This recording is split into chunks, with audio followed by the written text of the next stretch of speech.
Hey y'all, Steven here. Hey, this is the next Dufrane discussion. Got a little bit of a special one here, I think, simply because this is going to be all about the Whitney collaboration. So I've got Whitney interviewing her and kind of finding out, no pun intended, man, just what makes her tick. So what got her into painting, and how long it took to be convinced to take her very large format paintings down to very, very tiny dials. And hope y'all find it interesting. I think her work is obviously amazing. Big supporter, big fan of hers, and I hope y'all enjoy this session. Thanks, y'all.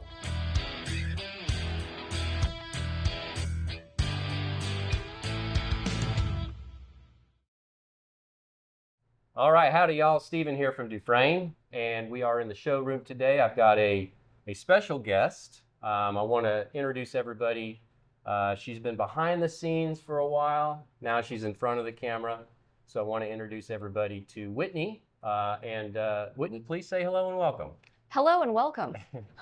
So Whitney, you and I have some kind of a connection, right? And I don't know if very many folks know this or not, but maybe you can, maybe elaborate a little bit about how we're connected. I guess we kind of know each other. A little bit.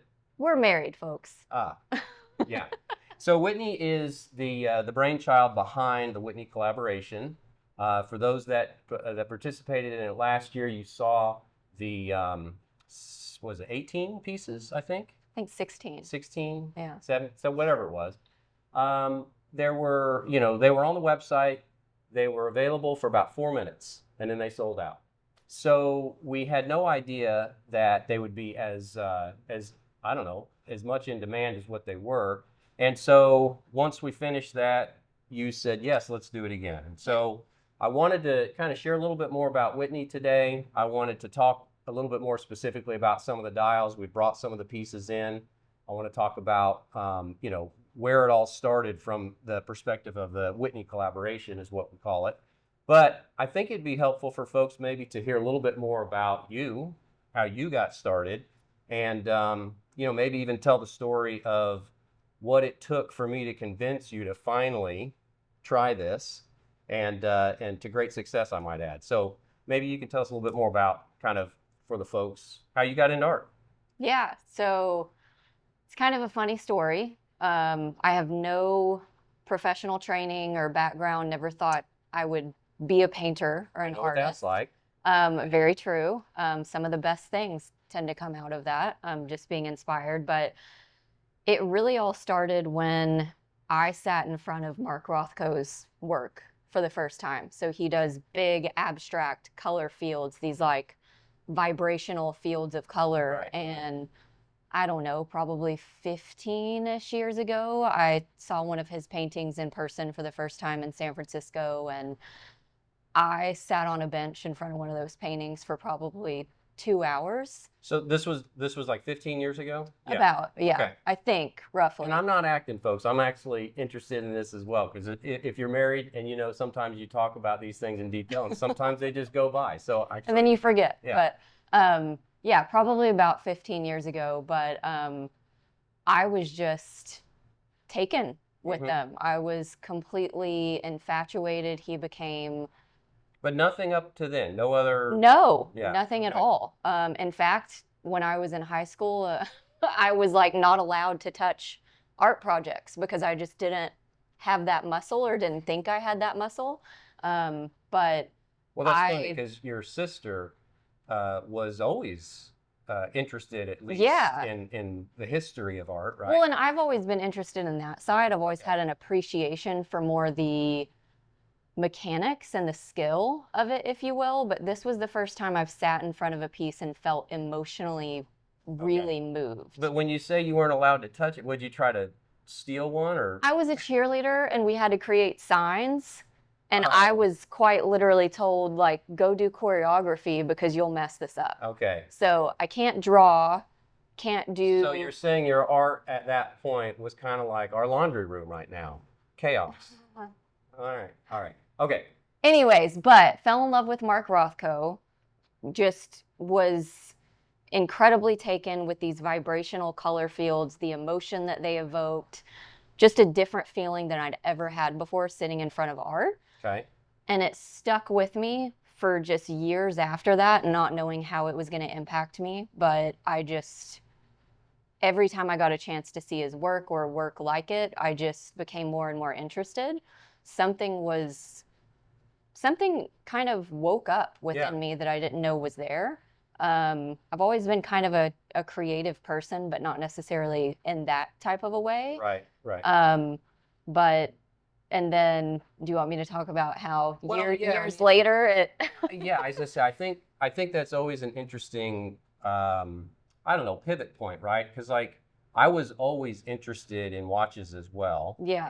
At some level, I was a collector and all of that kind of, but there was an inflection point. There was something triggered, you know, that makes that more than just well, it awakens something in you. To Yeah. your point, it's just something that triggers that makes it a little bit different, and then all of a sudden it opens up this vision that you just never had before. Yeah. So I can certainly relate to that. But yeah, I think, you know, I think maybe it'd be interesting to hear kind of like how, from our relationship perspective, how then it became something you wanted to do, and then maybe, you know, the different places that you created your art over the years Yeah. until you finally got to a place that we'll kind of show. Yeah. So we, you know, after we had met and I still had this kind of infatuation with Mark Rothko and kind of abstract art and color fields and Oh, things sorry, like that. just real quick, and for those who don't know, the dog's name is Rothko. Yes. Seen Rothko. If you've seen There's where Rothko, he's from. his name is inspired by this muse of Mark Rothko.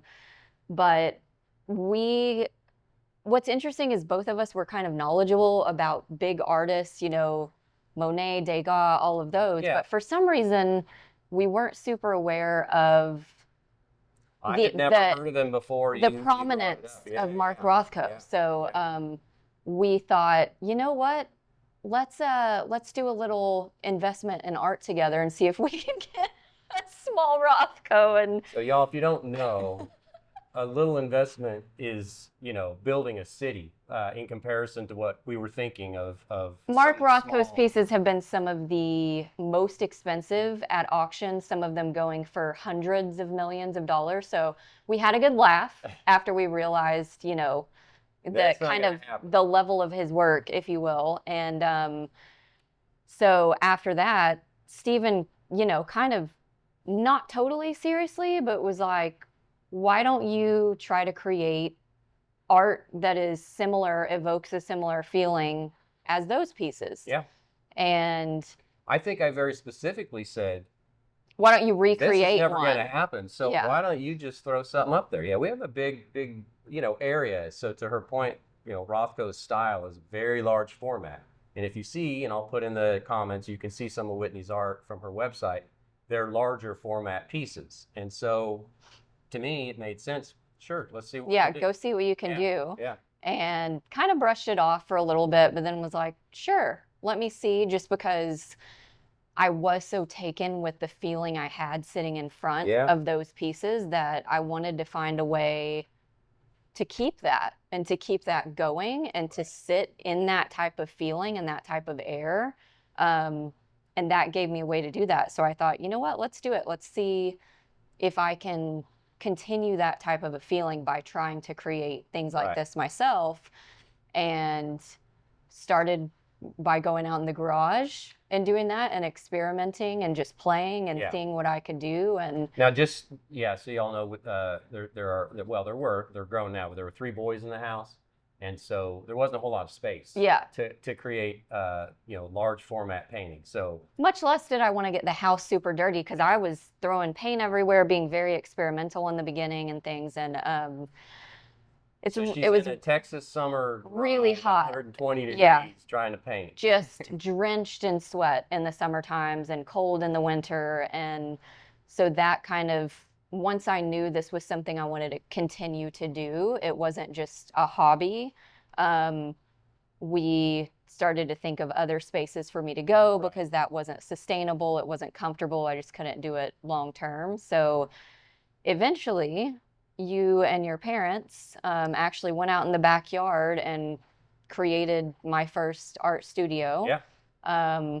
which I love. It's just kind of, it's immersed in nature. I'm kind of in my own little world back there, so I get to sit in that feeling that I wanted to sit in. It's really Yeah. special.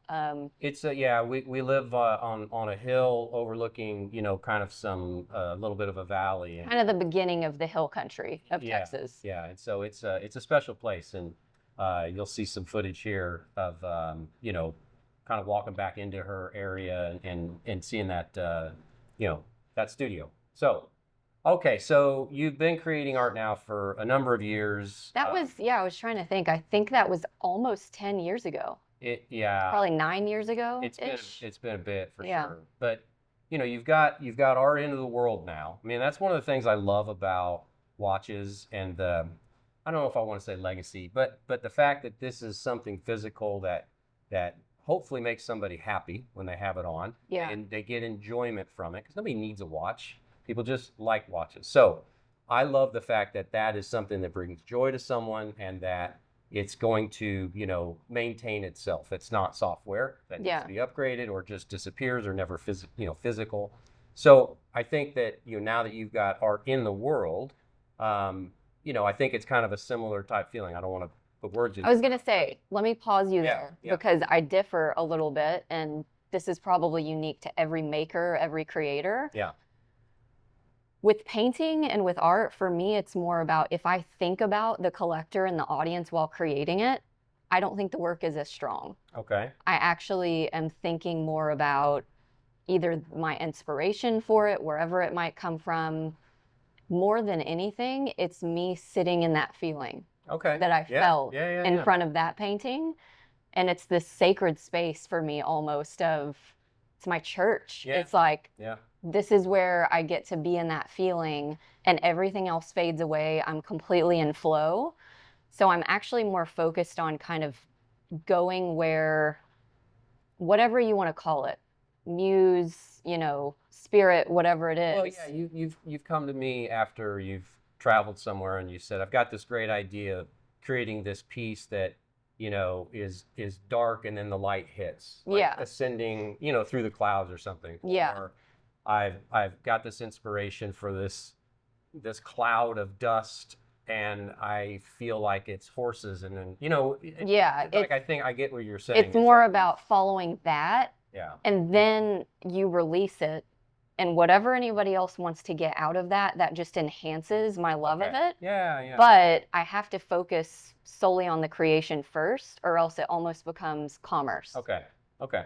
All right, cool. Okay, so thank you for that. Now let's kind of talk about, you know, maybe another inflection point of like why or what took place to finally, because I've been a big fan of your art for quite some time. There's many pieces hanging in the house. Every time you come up with something new, I love it, and I want to There's get a it. couple. It's kind of weird when you put your own work in your house, but there's a couple. Yeah. Yeah, yeah. But my point is, I had been asking for years for you to try it. Yeah. Just try it. I'm going to give you a dial. Just try it. And you were very apprehensive about it. And I think you said, you know, large format is just not going to scale down Yeah. to a tiny little dial. Yeah. And I beg to differ. And, you know, again, for those that are married, I get a point on that one because I was right. He was right. Yeah. I think it was about a year and a half that you were kind of bugging me about. I've got this idea. I think your oil paintings will translate in a really interesting way. Let's just try it. Yeah. I was resistant because the idea just sounded, it didn't sound like it would work. I get To it. your point, it's Yeah. like I paint on this large scale. This was so different for me to try and paint on such a small, tiny scale. But also it sounded a little tacky. I just didn't know how it was going to translate. Right.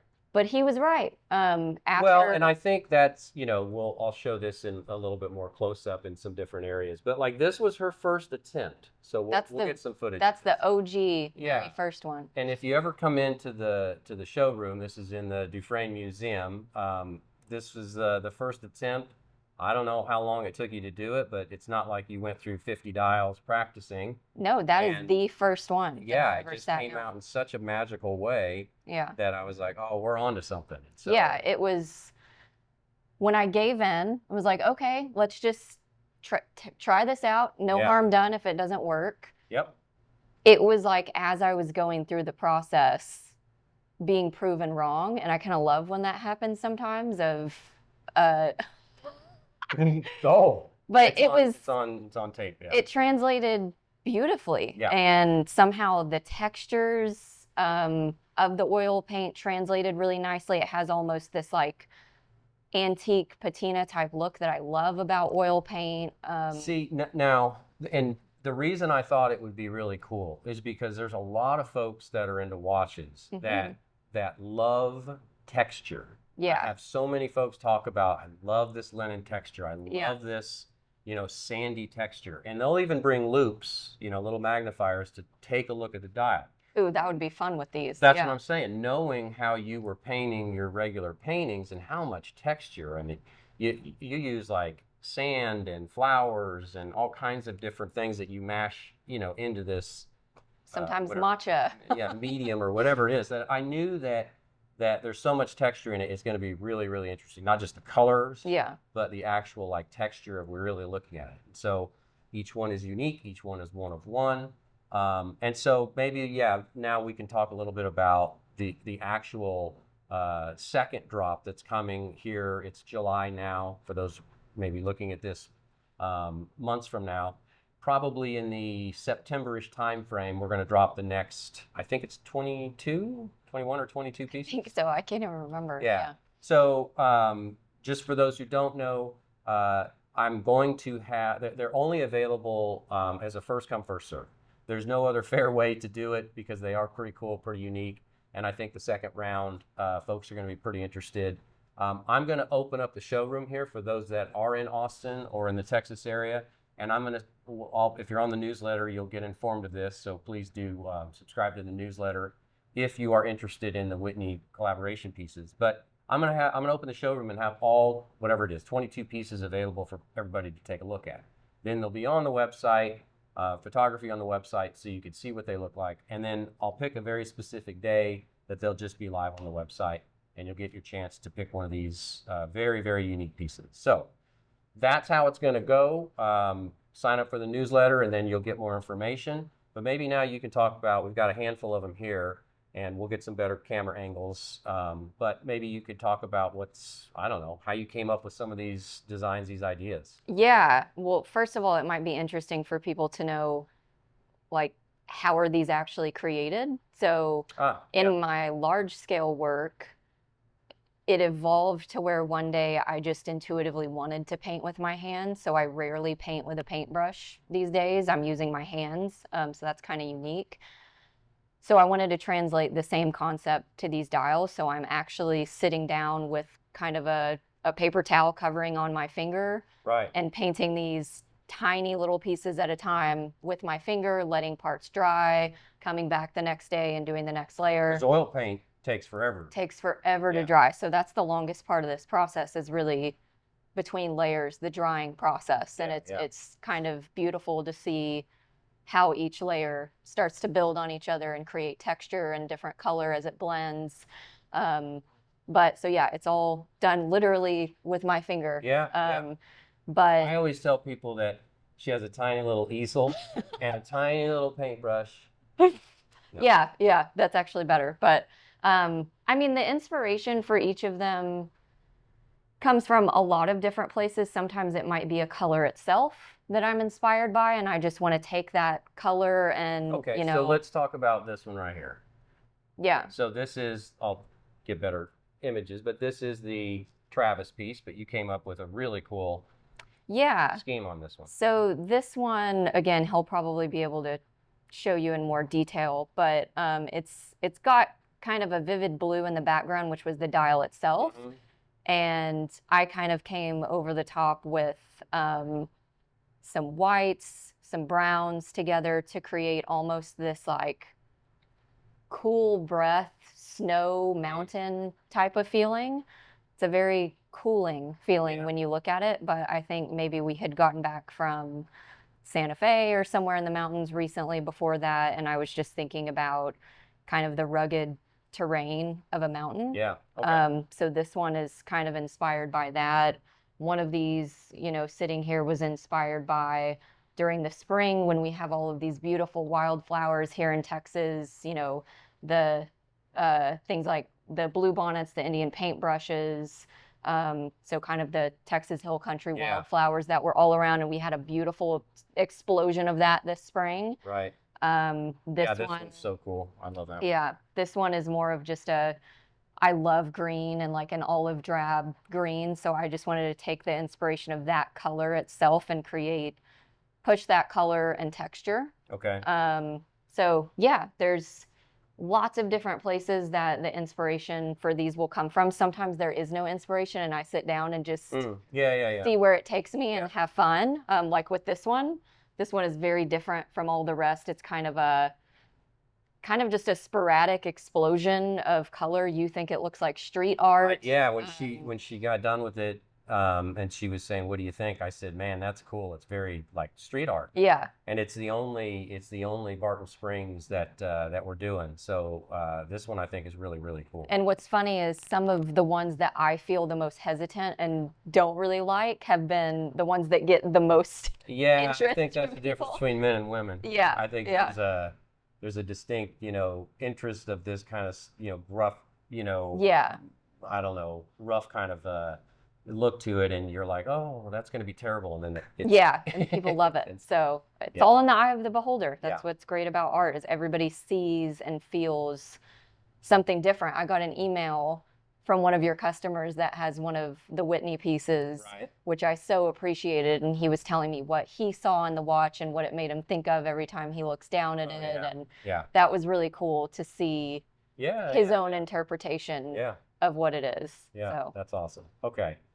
Well, very good. So, and I don't provide any direction. I mean, these are not, I give her a blank dial. I disassemble the dial as much as I can, take the chapter ring off, and she's got a blank canvas, so to speak, to go at it. I think the only thing you've ever done is every once in a while you'll say, hey, this color is really big in the It's big watch right world now. right Yeah, now. yeah, So yeah. if there's a way to incorporate that, and I like that because Yeah. it gives me Right. kind of something Yeah. to go with. Yeah. So, For but sure. most of the time, yeah, it's just no direction, just going with it. Awesome. Well, very good. Well, thanks for sharing your story. Thanks for sharing a little bit more about kind of your process. Yeah. I love seeing you do it, and I love the reaction that we get from folks. So Yeah, well, and it's been cool too, just so everybody knows, seeing, kind of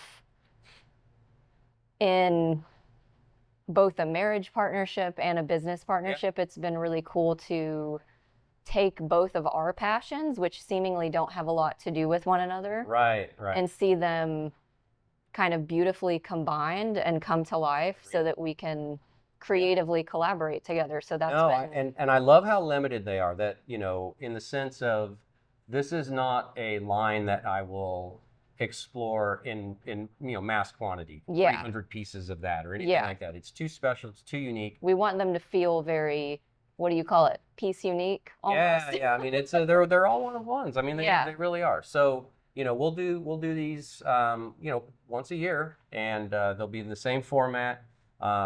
But I think they're going to get more and more popular as time goes on, just because you do such a great job with them, and they're just stunning. So thanks again for sharing that.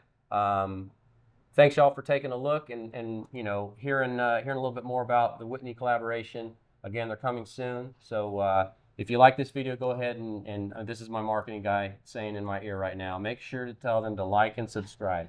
But in any event, thanks again for y'all watching, and thank you, Whitney, for sharing. And Thank you.